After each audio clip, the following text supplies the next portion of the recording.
Good morning mga ka-boomers. Ito po yung dinala ng ating kliyente. Ito po Honda City po ito. Lubog din po ito sa baha mga ka-boomers.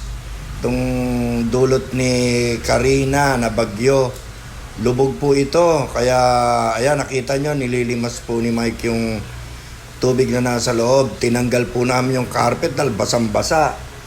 At syempre, hindi naman po natin makikita pag hindi natin tinanggal yung carpet kung gaano ang lalim ng tubig na pinasok sa kanya. Ayan po, kita nyo. Alos kala nyo po, swimming pool na. Napakadami po ng tubig niya. Ayan po, Honda City po ito. Napakaganda po ng Honda City nito, pero talagang lumubog po siya sa baha. Talagang bahang-baha daw po doon sa dinaanan niya, kaya ayan. Kami na po magpapabango nito. Talagang pababangoy namin na parang bagong-bago ulit. Kaya nililinis na po namin. Shampooin po namin yung loob niyan. Kasi ganyan po magtrabaho ang Evo Shine Auto Detailing.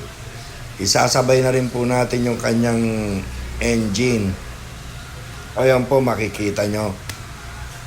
Yan po, Honda City po ito. Ayan, oh. Talagang makikita nyo talaga na binaklas namin ang buo yan. Ayan po ang kanyang carpet. Nakita nyo, tumutulo pa yung kanyang carpet. Basang-basa po yan mga ka-boomers. At napakabaho po, amoy kanal mga ka-boomers. Kaya makikita nyo. Ito naman po yung katatapos lang po naming tanggalan ng tubig. Isa rin po to na lubog din sa baha sa bagyong Karina. Ito naman po Honda Pit po ito, Honda Jazz Pit. Ayan po, makikita nyo, binaklas na rin po namin buo lahat yan.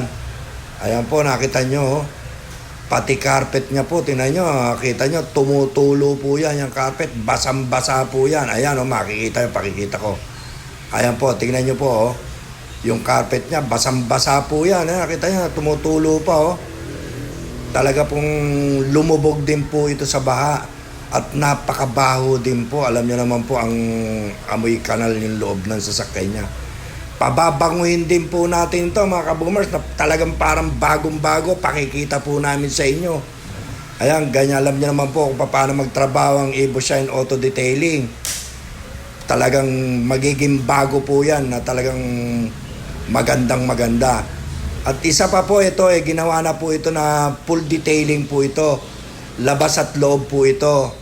Pagkatapos namin gawin yung loob, titirahin din naman po namin, pakikintabin po namin yung labas nito.